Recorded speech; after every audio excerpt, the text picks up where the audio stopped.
Il était une fois, dans un immense royaume d'Orient, deux frères puissants, le grand sultan Shahryar et son cadet, Shahzenan.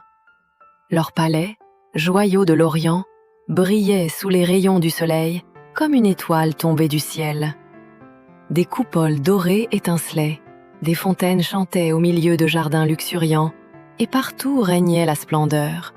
Mais derrière cette magnificence se cachait un destin tragique qui allait changer leur vie à jamais. Mais le bonheur des deux frères fut brisé en une seule nuit. Shahzenan, en rentrant au palais, aperçut l'infidélité de son épouse. Son cœur fut déchiré comme un miroir qui se brise. Peu après, son frère Shahryar connut le même sort, la trahison de la femme qu'il aimait. Dans leur regard s'éteignit la lumière, remplacée par l'ombre et la colère. Le sultan Shahryar, humilié et trahi, se laissa consumer par la rage. Dans un éclat de fureur, il fit exécuter son épouse. Mais sa douleur, au lieu de disparaître, devint une haine implacable. Chaque nuit, il épousait une nouvelle femme, et chaque matin, il la condamnait à mort. Les pleurs des familles résonnaient dans la cité, et le peuple vivait dans la peur. Alors que chaque jour une nouvelle vie était arrachée, une femme se leva contre ce destin sanglant. Scheherazade, fille du grand vizir, elle n'était pas seulement belle, mais aussi d'une grande sagesse et d'un esprit vif. Elle prit une décision qui allait bouleverser le cours de l'histoire. Se proposer elle-même pour épouser le sultan. Mais en secret, elle portait en elle un plan. Une lumière capable de briser les ténèbres. Lorsque la première nuit arriva, Scheherazade commença par raconter une histoire étrange et merveilleuse. Elle parla d'un riche marchand qui, lors d'un voyage, s'assit pour se reposer sous un arbre. Il prit une datte de sa besace et la mangea. En jetant le noyau, il toucha un génie invisible.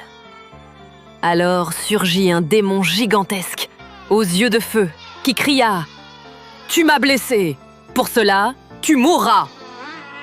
Le marchand tremblait de peur, mais soudain apparut un vieillard qui avait à ses côtés une biche apprivoisée. Puis un autre vieillard arriva, accompagné de deux chiens noirs. Chacun supplia le génie de pardonner le marchand, et chacun raconta son histoire pour émouvoir le démon. À force de récits et de sagesse, le génie fut apaisé et libéra le marchand. La nuit suivante, Scheherazade parla d'un pauvre pêcheur qui jeta son filet dans la mer. 3 fois il le remonta, et 3 fois il ne trouva que des débris. Mais la 4e fois, il sortit une jarre scellée de plomb.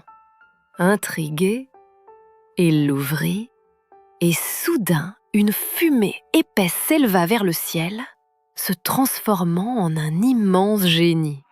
Ce génie avait juré de tuer quiconque le libérerait, car il avait été enfermé des siècles durant. Le pêcheur, rusé, dit « Comment un si grand génie peut-il entrer dans une si petite jarre ?» Le démon, orgueilleux, voulut le prouver et rentra dans la jarre. Alors le pêcheur referma vite le couvercle et le rejeta dans la mer. Ainsi, le pauvre homme triompha par son intelligence. La 3e nuit, Scheherazade conta les voyages incroyables de Sindbad le marin.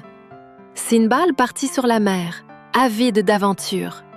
Mais son navire fit naufrage, et il se retrouva seul sur une île étrange.